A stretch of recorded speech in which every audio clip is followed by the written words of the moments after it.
back, everyone. This is the third video of the Western Wisconsin for Nonpartisan Voting Districts project.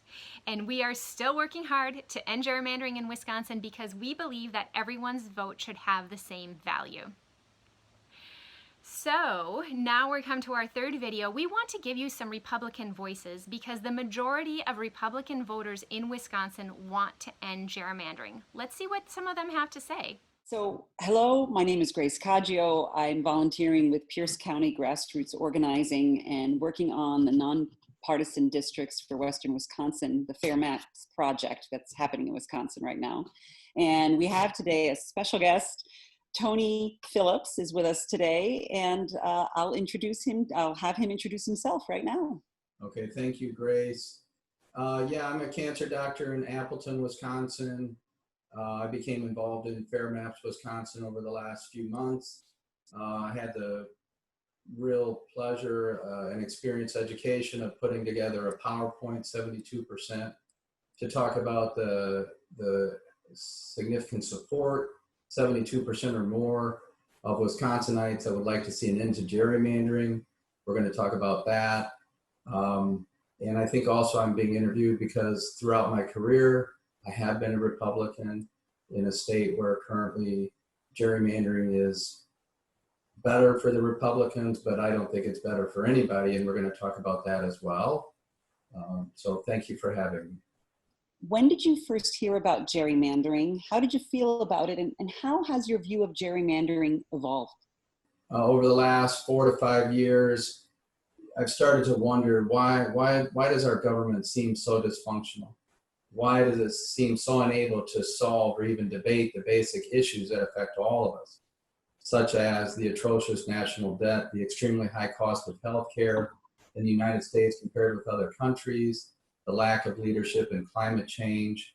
It seems like our politicians at both a federal and a state level, they're more interested in fighting one another. They're literally calling each other names rather than sitting together and solving the problems. I'd asked myself over the last few years, why can't our government be run more like a business? Why can't we make a list of problems? Let's look at our resources. Let's debate some solutions. And I've learned about how over time, one of the biggest issues with gerrymandering is that it causes a loss of moderation in our state government. Therefore, it causes a loss of cooperation in our state government. This dysfunction is occurring because the politicians in the two parties, they refuse to work together. They refuse to sit in the same room and debate and compromise and come to a consensus. Why is that? Well, I think, again, a lot of it is due to gerrymandering and the fact that they're all in safe election districts. These politicians know they won't be punished for not cooperating or finding solutions. They'll get reelected anyway. You're a Republican in a Republican gerrymandered state, Wisconsin, and it's uncommon for Republicans to be as outspoken as you are about the need to end gerrymandering here. Do you have a message for other Republicans in the state that may favor an end to gerrymandering but haven't chosen to be as vocal as you are? I appreciate that question. Yeah, I do have a message for Republicans in Wisconsin. I looked up what is the core belief of the Republican Party. And what Google says, the core belief of a Republican, the Republican Party, is centered on the idea that each person is responsible for their own place in society, that the government's role is to enable the people to secure the benefits of society for themselves and their families, and for those who are unable to do so for themselves. So I have been a Republican because I believe in what that says, that ultimately people need to find success themselves. They need to not live off society and the government. I'm conservative. I believe that makes me a Republican. Gerrymandering, no matter where it occurs, no matter what state, no matter what party is in power because of gerrymandering, is an insult. It's an insult to the idea of democracy. Gerrymandering makes a mockery of the voters. Those politicians that would try and defend or keep gerrymandering are therefore also insulting the idea of democracy, whichever party is doing so. And those politicians that are trying to defend gerrymandering, no matter which party, are most definitely making a mockery of the Wisconsin voters. But clearly these defenders of gerrymandering, which I agree in Wisconsin are currently the Republican Party leaders are counting on the apathy and the silence and the lack of activism of the great majority of us Republicans that actually want to end gerrymandering. So my message to my fellow Republicans in Wisconsin would be, you can still be a very good Republican, you can be a very good conservative, but you can still hold accountable those politicians that would continue the atrocious practice of gerrymandering. Republicans are Americans first. We're Wisconsinites first. We're defenders of democracy first. Wow, that's a powerful message and a good reminder for both Democrats and Republicans that safeguarding our democracy is more important than party affiliation. So next, we're going to bring you two more voices. Dale Schultz is a Republican, Tim Cullen, a Democrat, and they're going to help us understand their perspective, having both served over 2 decades in the state legislature. Dale Schultz. I'm a former state senator from the 17th Senate District. I'm a past majority leader, and I spent 32 years in the legislature, split between the Assembly and the State Senate. Tim Cullen, I've been in the State Senate for 20 years, over 2 different stints. I was majority leader for nearly 5 years back in the 80s. Thank you very much, both of you, for being here today, and we look forward to our conversation. Is ending gerrymandering in Wisconsin important? It's essential if we want democracy to work. Right now, the election in an assembly seat and most state senate seats, the elections was decided the day the map was drawn in 2011.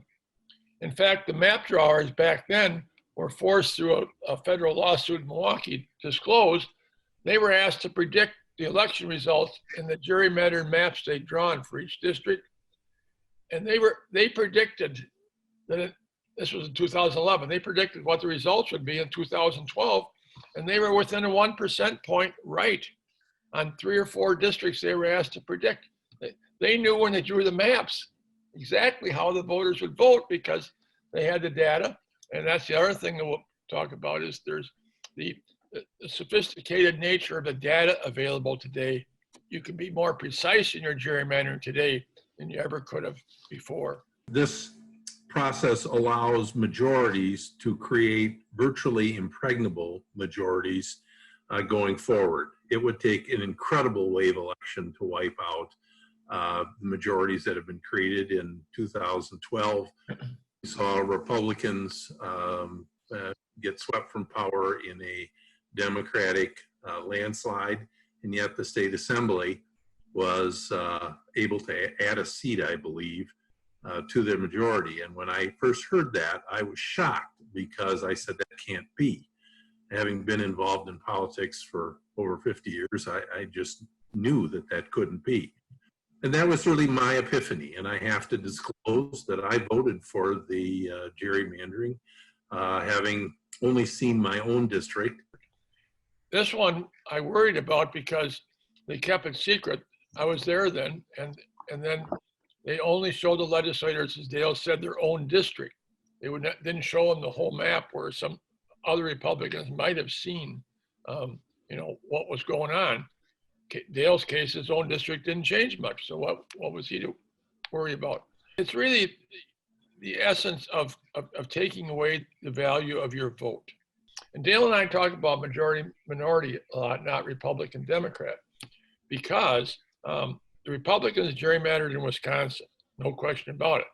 They gerrymandered in Michigan, they gerrymandered in North Carolina, and some other states. But to be fair and tell the whole story, I can take you to Massachusetts, Rhode Island, and Maryland, and Illinois, and I can show you Democratic gerrymanders. Because what this is an abuse of power. That Tim and I have always agreed on one thing, and that is the power of our ideas and the desire to improve the lot for all Wisconsinites, all Americans. And it's not like we agree on every issue. That's just simply not true. But we thought enough of our fellow citizens and the process to try to strive towards something that we could all support and wouldn't divide us. How do we help politicians who are concerned about going against their party when it comes to this issue? I think you have to ask yourself, why do politicians do this? And I think I touched on it in my previous comments, that it's a guaranteed job for 10 years, a lot of status connected to it, and it's really a great honor, and it's fun, I think, for the people who enjoy politics. And, you know, the only way to get past that is to threaten that status. And so I would suggest that telling people who are running for office right up front that you're one issue voter. Normally I would say that, but this is an issue on which everything else hinges. And if you're not willing to be fair in a process and transparent in a process, then I really don't want you representing me. There's sort of the world of Madison power politics, and then there's the folks back home. And what these legislators have done is they made a deal with the devil. If you shut your mouth and go along with gerrymandering, you have a chance to chair a committee, you have a chance to be on the Joint Finance Committee, you have a chance to have some power in Madison because you're stuck with a team.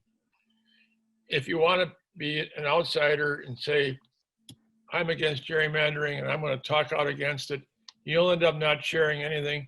You'll end up not having any influence in Madison. Now people ought to say, that's okay. I still can look at myself in the mirror. So thank you very much. That's the issue they have to deal with. Do I want to be effective while I'm up there? If I do, I have to sell my soul. Or do I want to keep my soul and be ineffective? That's a great reminder for us to check our priorities and our values and decide where we want to stand. If we love our country, let's vote to make our democracy stronger. We need our votes to be a powerful tool to have our voice be heard and keep our elected officials accountable to their constituents. Would you like to join us in ending gerrymandering in Wisconsin?